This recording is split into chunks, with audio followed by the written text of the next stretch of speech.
Bien, vamos a dar inicio a este segundo bloque con la presentación de Miguel Pérez. Miguel Pérez Ludeña es economista de la Comisión Económica para América Latina y el Caribe, CEPAL. Sus más recientes trabajos han tratado sobre la rentabilidad de las empresas transnacionales, las inversiones chinas en América Latina y las inversiones en energías renovables. Dejo la palabra a Miguel para los próximos 20 minutos. Haga su presentación. Gracias.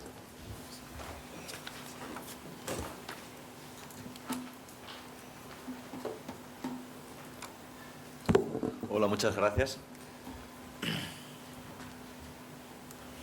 Bien, como todos, lo primero, dar gracias a los organizadores por haberme traído aquí. Ya en la primera sesión ya he aprendido bastante, así que espero salir de aquí bastante más sabio de lo que entré. Lo que quiero hacer en 20 minutos es dar un panorama de la inversión extranjera directa en América Latina, más o menos como lo hacemos todos los años en CEPAL. Sacamos un informe del cual yo les he traído algunas copias, así que si tienen interés específico en tener una copia me la piden. Algunas he conseguido traer. El informe se presentó el mes pasado, así que son datos bastante recientes de 2012, con algunas previsiones para 2013. Lo que quiero tratar son básicamente tres temas. Uno, un panorama de la inversión extranjera directa que entra a la región. Dos, un foco específico sobre la renta de IEDs, es decir, las utilidades que las empresas transnacionales están consiguiendo en América Latina y el Caribe, que yo creo que tiene una parte importante de explicación de los flujos de inversión, pero también otras consecuencias en sí mismas. Y por último, un análisis de la inversión extranjera directa que sale de América Latina, el desarrollo de las empresas translatinas. Entonces, ¿qué ha pasado últimamente? Bueno, en el último año la inversión extranjera directa ha crecido como un 6% aproximadamente, ha llegado a los 174.000 millones de dólares en toda la región, toda América Latina y el Caribe, que es un monto récord. Ha venido creciendo mucho desde la caída en 2009 hasta ahora. Esto se ha dado en un contexto en que los flujos mundiales de IED han caído, me parece, alrededor de un 13%, con una caída de más del 20% en los países desarrollados. Entonces, en un mundo donde los flujos transfronterizos de inversión directa están cayendo, donde caen en casi todas las regiones del mundo, incluido en Asia en desarrollo también, en América Latina han subido desde niveles que ya eran bastante altos. Esto en sí es notable. Ahora, también hay que tener un poco en cuenta que, claro, cuando se ve una serie tan larga, los flujos de inversión extranjera directa se miden en dólares corrientes. Entonces, para intentar normalizar un poco por el tamaño de las economías, se ha hecho este juego de flujos de IED sobre PIB, que es simplemente una normalización. Evidentemente, la IED no es una parte del PIB, entonces es simplemente para ver cómo es respecto al tamaño de las economías. Y ahí se ve que ha habido en los últimos años en América Latina, digamos, tres fases. Primero eran relativamente bajos, estaban por debajo del 1%. Ha habido un boom muy grande alrededor del año 2000. Ahí han entrado la mayor parte de las grandes empresas transnacionales que operan ahora en América Latina. Eran los años de las privatizaciones, de las liberalizaciones, y ahí la inversión extranjera directa tuvo un impacto muy grande sobre la economía de América Latina, y eso fue un fenómeno puntual, y ahora nos hemos estabilizado con alzas y bajas según los ciclos alrededor de un 3%. Es decir, hay una situación bastante estable en un nivel relativamente alto. Por países, pues bueno, como era de esperar, Brasil, la mayor economía del mundo, que atrae muchos flujos de inversión extranjera directa, tiene una ligera caída en 2012, pero está en niveles muy altos, 65.000 millones, teniendo en cuenta que subestima sus flujos grandemente Brasil, porque no incluye en las estadísticas uno de los 3 componentes de la inversión extranjera directa, así que probablemente las cifras reales se acercarían a los 80.000 millones si se incluyera. Chile, Colombia también están teniendo flujos de inversión muy altos. México ha caído en el 2012, en parte por una operación muy puntual de un banco, pero en parte porque se ha mantenido muy estable sin tener inversiones en sectores nuevos durante los últimos 10 años. Entonces, ahí hay un análisis en el informe sobre qué impacto podrían tener las reformas que está promulgando el presidente Peña Nieto. Y, bueno, más o menos toda la región se mantiene en niveles altos y creciendo. El Caribe, excepto República Dominicana, es un caso aparte. Ahí las inversiones extranjeras no llegan a los niveles que había antes de la crisis del 2008. Esto, claro, en valores absolutos. Otra vez haciendo el juego de, bueno, y respecto al tamaño de las economías, ¿dónde entran más inversiones? Chile el año pasado se ha salido. Está en niveles. Este es un ratio que evidentemente siempre tiene mayor valor en las economías más pequeñas. Entonces, ahí en el Caribe pues se acerca al 8, pero claro, las economías de verdad pequeñas del Caribe tienen valores de más del 10, del 25% incluso. Pero entre las economías medianas, desde luego, es notable la importancia que tiene la IED en Chile y la poca importancia que tiene pues, en las economías mayores, como Brasil, y mucho menos en México, que últimamente ha recibido menos flujos de IED y es una economía muy grande. Y un comentario sobre a dónde van en cuanto a los sectores, quién invierte en América Latina y qué estrategias lleva. Bueno, pues básicamente hay 3 historias diferentes que se han mantenido muy estables a lo largo del tiempo, con pocas variaciones. En América del Sur hay un porcentaje muy alto de inversión extranjera directa en recursos naturales. En 2012 todavía un poco más alto. En México, Centroamérica y el Caribe hay un porcentaje muy alto de manufactura, todavía más acentuado en 2012. Entra relativamente poca inversión extranjera directa en estos países a recursos naturales, claro, concentrado en algunos países, República Dominicana, Trinidad y Tobago, pero claro, entra muy poco en México, que es el gran país en este bloque. Y Brasil, que va un poco por su cuenta, que es un país con grandes recursos naturales, pero donde las principales empresas que las explotan son brasileñas. Entonces no está cerrada a la IED en este sector como lo está en México, pero tiene mucha menos importancia y hay un componente fuerte de manufacturas, al revés que en México. Son manufacturas para el mercado doméstico principalmente, pero sí hay mucha inversión extranjera directa en estos sectores.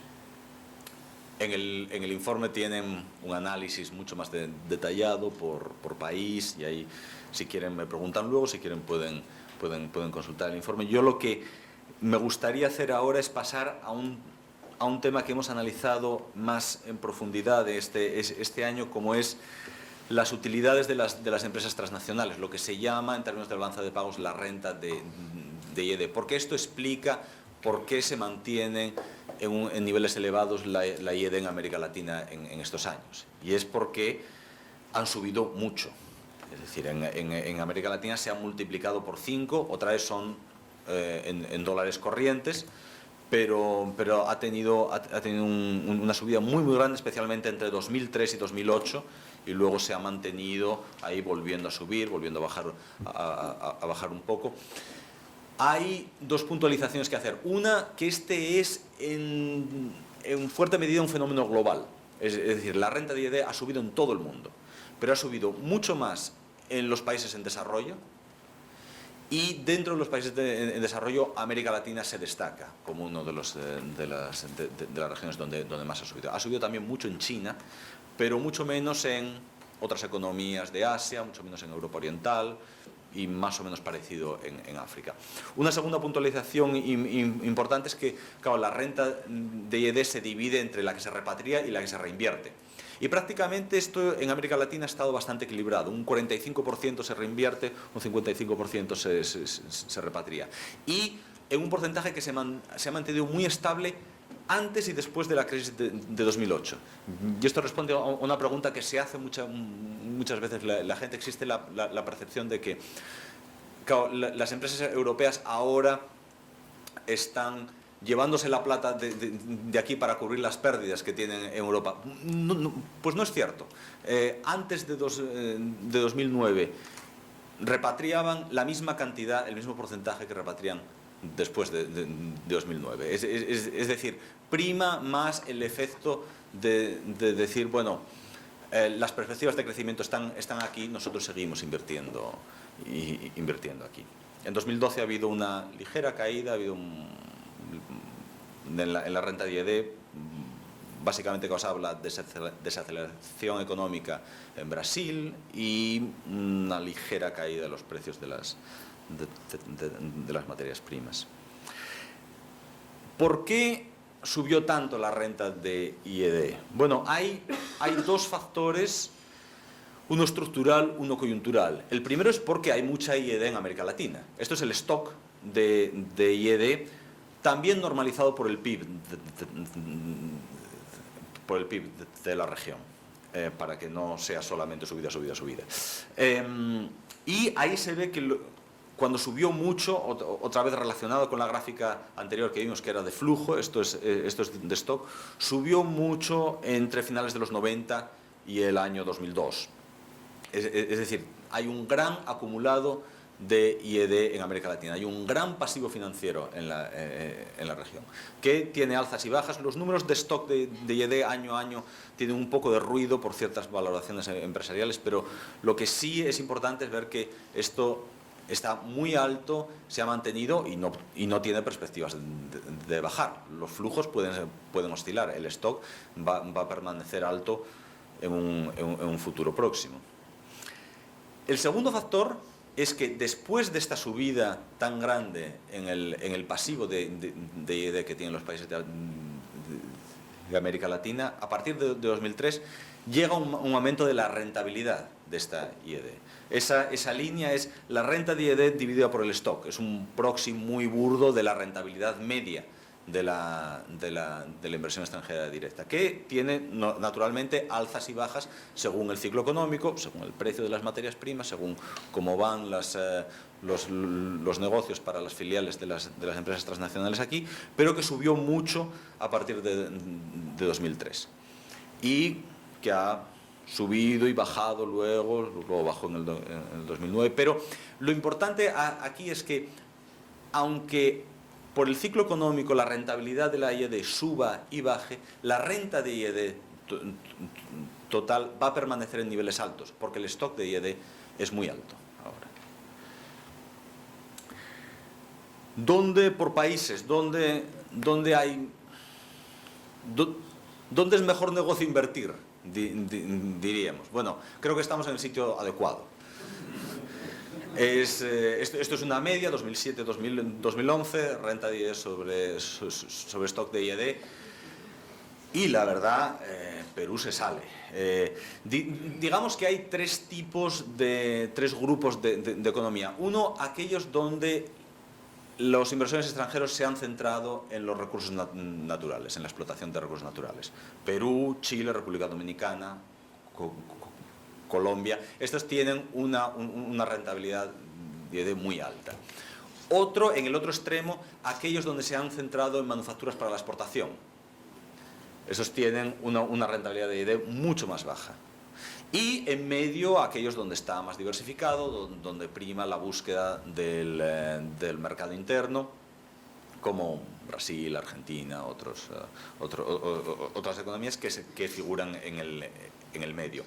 Hay datos en el informe para algunos países que desagregan la renta de IED por sectores, y ahí se ve que verdaderamente es el sector primario, es sobre todo la minería metálica la que impulsa la renta de IED en los países del primer grupo. Aunque hay otros sectores también que han tenido rentabilidades muy altas, por ejemplo, el automotriz en Brasil, por ejemplo, los servicios financieros en Chile.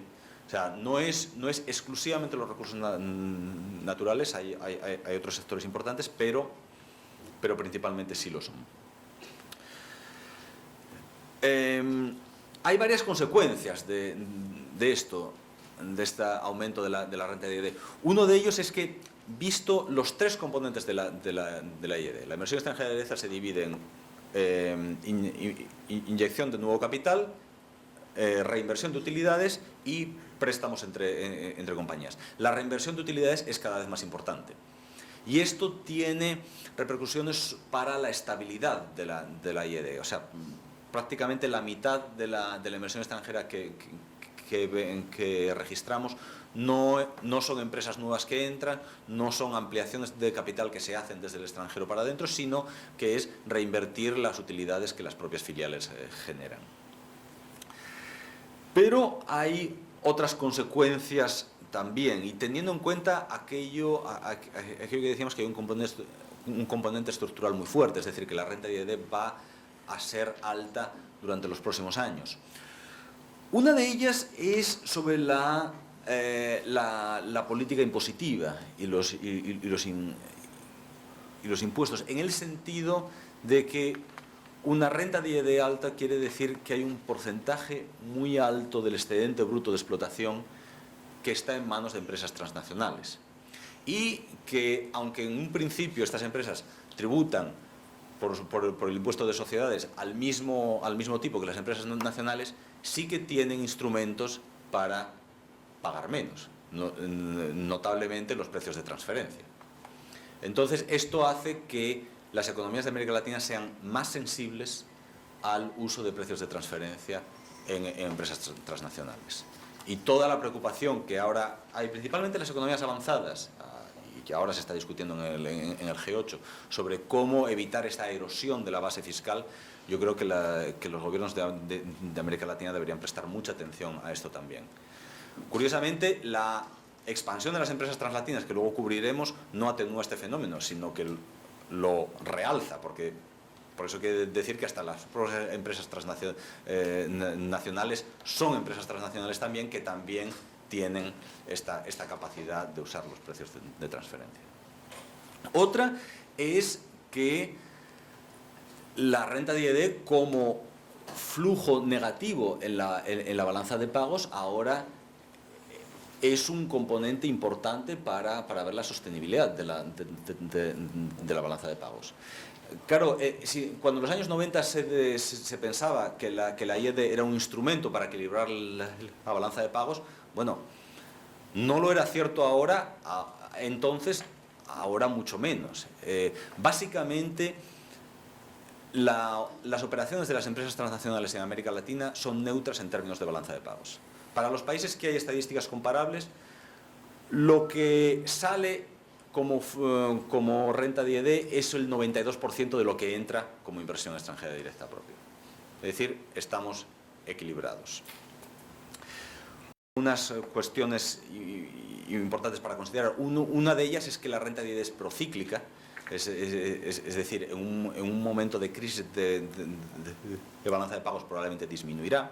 Otro de ellas es que la renta de IED es mayor en los países exportadores de materias primas, pero también esta renta de IED se compensa con la propia exportación de materias primas, lo cual quiere decir que pueden ser los países donde la renta de IED sea en sectores no transables los que sean más sensibles a este fenómeno. En fin, son cosas importantes para considerar. Y por último, el último tema, que es la expansión de las empresas translatinas, que siguen en un fenómeno de expansión. Estos son los flujos de inversión directa en el exterior desde América Latina, es decir, desde todos los países de América Latina, que son muy volubles, porque al revés que los flujos que entran, los flujos que salen es un universo de empresas mucho menor, entonces es más voluble, pero se han establecido a niveles ya bastante altos, y el año pasado pues llegaron casi los 50.000 millones de dólares.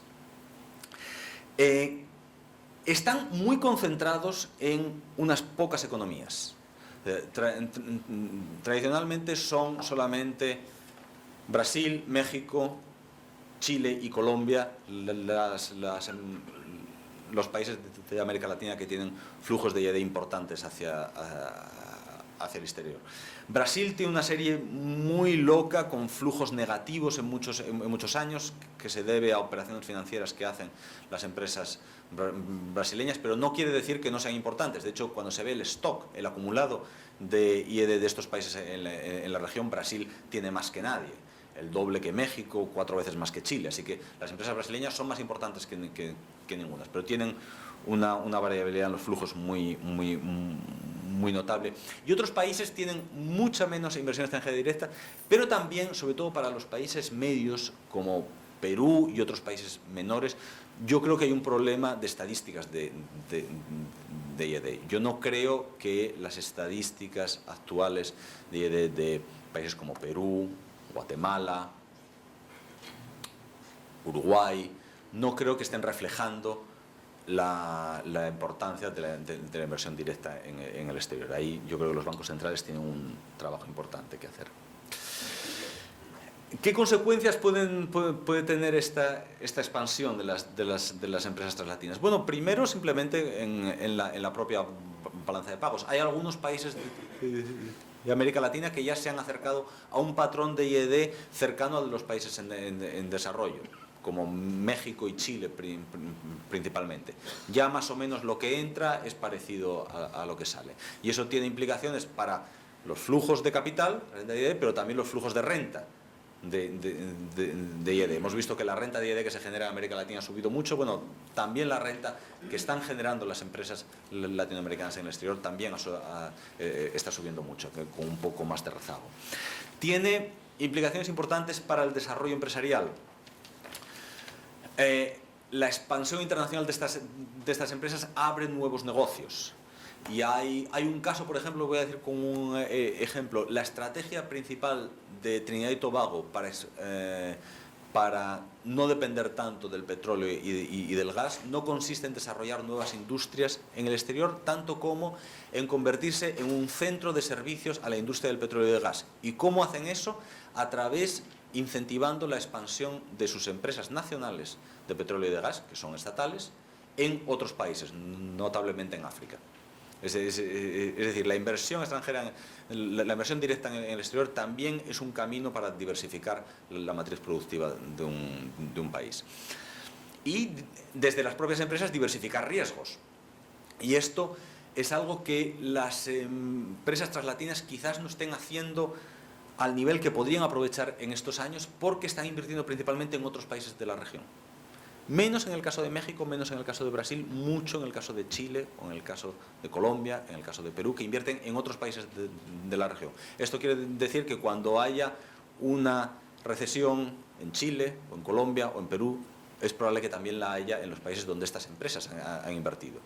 Y el efecto de diversificación de riesgos se diluye un poco. Por último, los países están considerando políticas para apoyar esta expansión.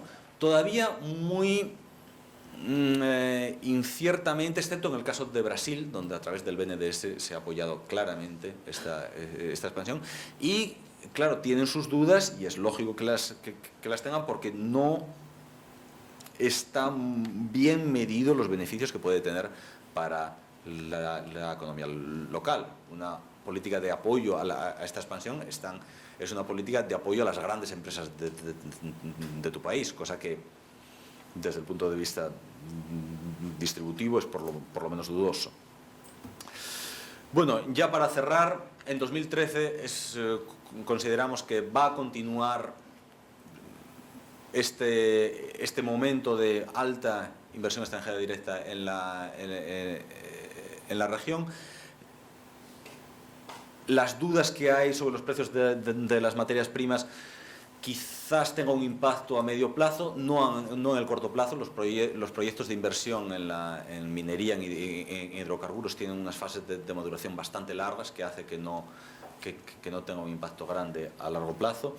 Y Esto hace pensar que todavía desde el punto de vista de la política tengamos que seguir buscando políticas para manejar la abundancia, y que enlaza con lo que dijeron los presentadores del primer panel. Las políticas de IED son parte de la política económica en general, y ver cómo se aprovecha este momento de abundancia para desarrollar nuevos sectores y prepararse para un cambio de coyuntura. Muchas gracias.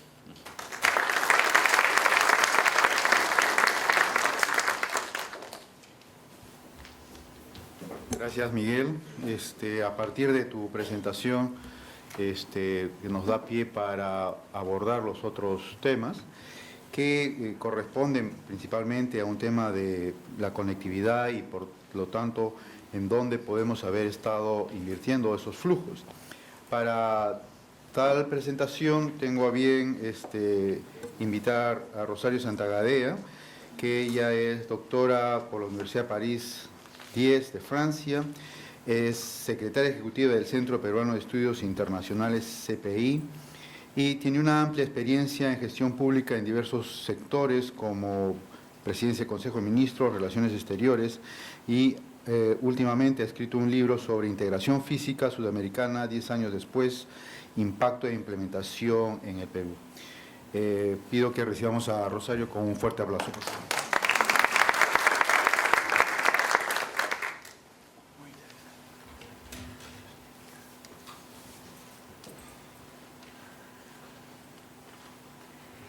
Bien, muy buenos días. Mi agradecimiento a la CAF y a los organizadores de este evento, en especial el profesor Oscar Malca, por esta invitación.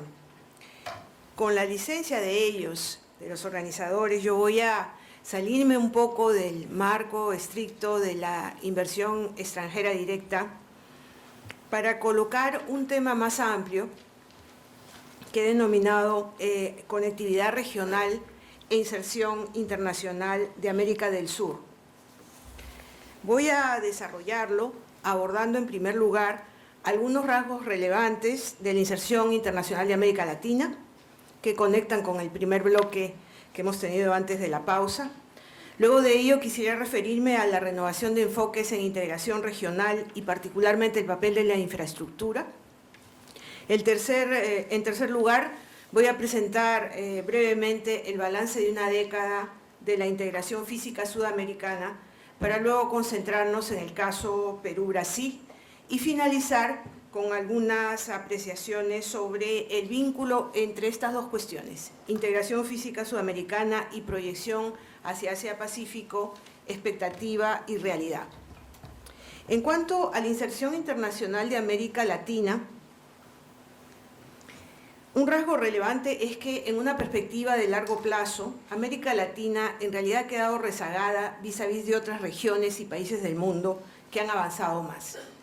Eso es lo que nos muestra esta lámina que mide el peso de las regiones y países seleccionados en el Producto Bruto Interno Mundial en un periodo de casi 100 años, 1913-2008, y vemos en color naranja la posición de América Latina de acuerdo a lo que muestra una interesante publicación reciente de la CAF titulada América Latina 2040. Diversos factores tienen que ver con esta dinámica. La inversión como porcentaje del Producto Bruto Interno es uno de ellos. En este gráfico, América Latina también se pinta en color naranja y vemos que el ratio inversión-PBI es bastante más alto en China, India, los países de reciente industrialización del Asia y el Asia del Este en desarrollo. Otros factores donde estamos rezagados son la innovación y la infraestructura, entre otros, todo lo cual se refleja en la competitividad. En cuanto al índice de competitividad global 2012-2013, vemos que los países asiáticos ocupan puestos mucho más altos que los latinoamericanos, siendo Chile el único país de América Latina que aparece dentro de los primeros 40 lugares sobre una muestra de 144 países. Como sabemos, el índice de competitividad global tiene entre sus diversos pilares el de la infraestructura.